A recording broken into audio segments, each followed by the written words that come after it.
Y esta noche agradecemos a la ministra de la Suprema Corte, Lenia Batres, que nos acompaña en el estudio. Ministra, buenas noches, bienvenida a Punto de Referencia Muy de nuevo. buenas noches, muy buenas Bienvenida, noches. ministra. Ministra, a ver, ¿cuál es el fondo de este asunto? Me cuesta trabajo personalmente creer que la ministra presidenta de la Suprema Corte no tenga completamente claro que no se puede admitir un recurso como al que le dio entrada para tratar de controvertir un tema que rebasa las facultades de la Corte.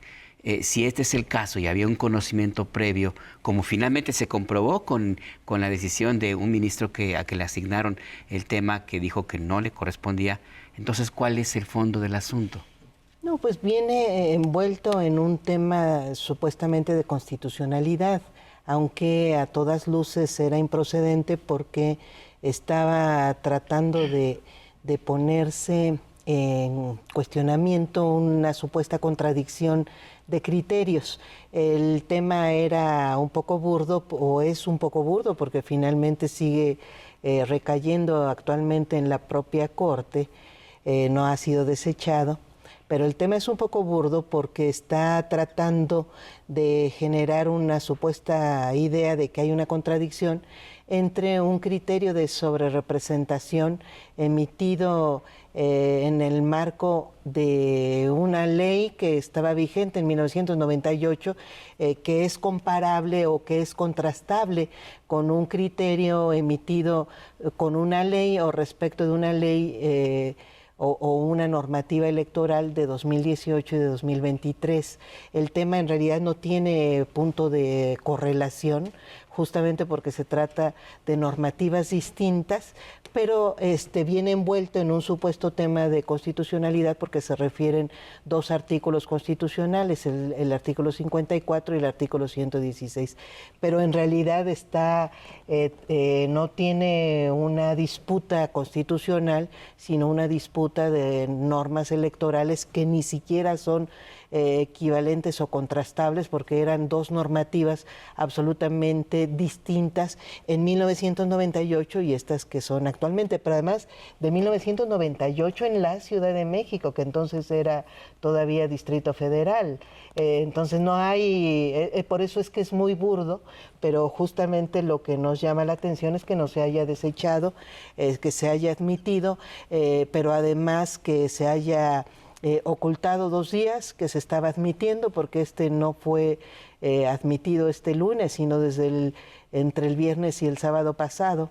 Entonces, eso es lo que nos generó desconfianza y por eso es que quisimos simplemente advertir, pues hay un tema delicado, claro, y pues simplemente llamar la atención para que se viera, pues porque finalmente podían suceder diferentes cosas alrededor de este tema. Ahora, finalmente no trascendió, como ya vimos por la definición del ministro Alcántara Carranca, y sin embargo creo que sí es importante detenerse en qué tan grave es un gesto como este, en un contexto como el que estamos viviendo, justamente de tensión, de presiones, las estamos viendo por todos lados y donde están como muy caldeados los ánimos. El presidente hoy en la mañana decía esto podría dar motivo a que se solicitara un juicio político, una acción que él adelantó que no va a tomar, no va a llevar ese camino y sin embargo mi pregunta sería, ¿justificaría si nos ponemos estrictos? Bueno, es que están sucediendo varias cosas al mismo tiempo, porque así como sucede esta admisión de una supuesta contradicción improcedente, sucede que hay un conjunto de conductas ilegales en el personal de la Corte que está deteniendo las funciones de los órganos jurisdiccionales federales del país, y hay un consentimiento no solo tácito, sino ya expreso. Además, pareciera que en lugar de tener la obligación de garantizar el derecho humano al acceso a la justicia, como está obligado en este caso el Consejo de la Judicatura Federal, tiene libertad para decidir qué tipo de manifestaciones o no puede incurrir el personal y no cualquier personal, los titulares del Poder Judicial de la Federación. Entonces les está permitiendo a los jueces y a los magistrados de tener las funciones jurisdiccionales de nuestro país. A mí me parece que eso es muy, muy grave.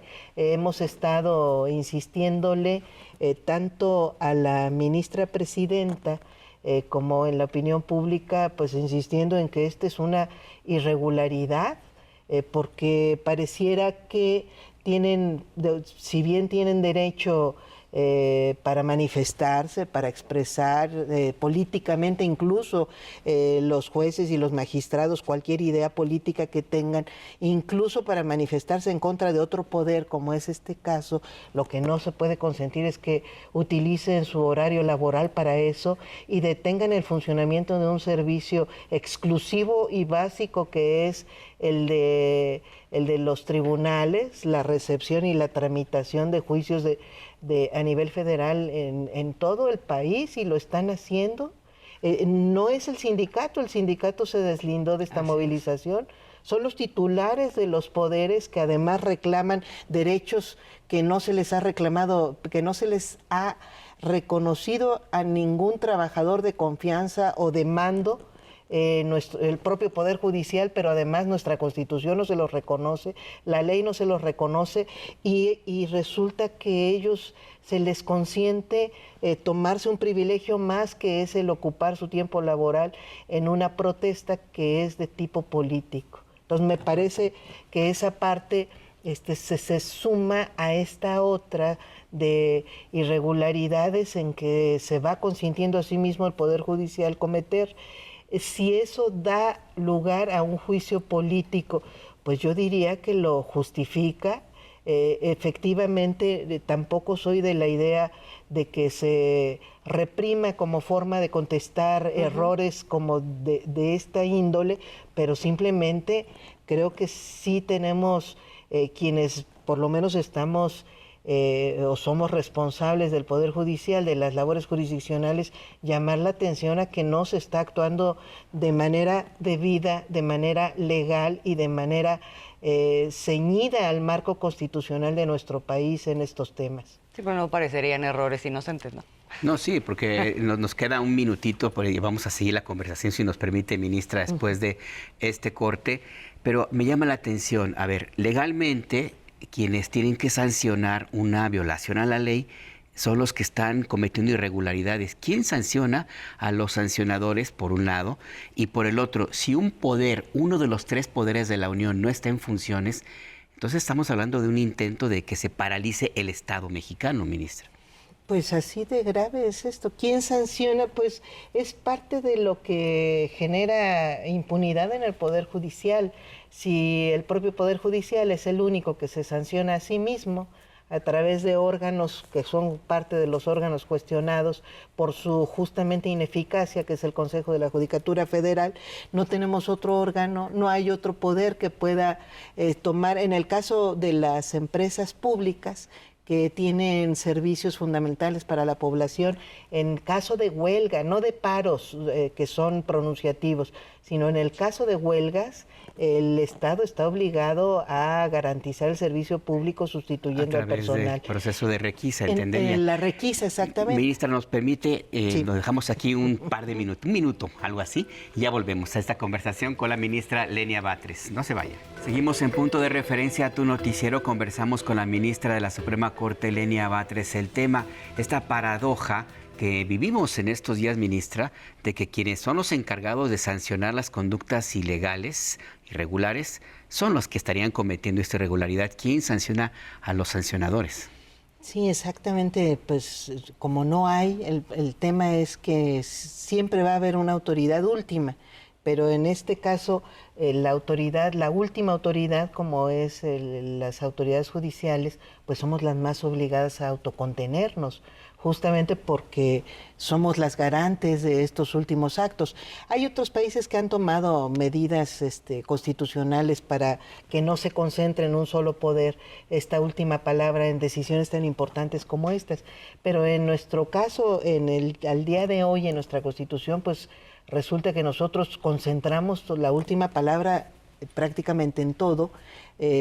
Claro, en este caso, en el tema electoral propiamente dicho, no, aunque sí en los criterios. Entonces, por eso es que venía envuelto en un tema de criterio. Pero justamente, pues no podemos ser abusivos.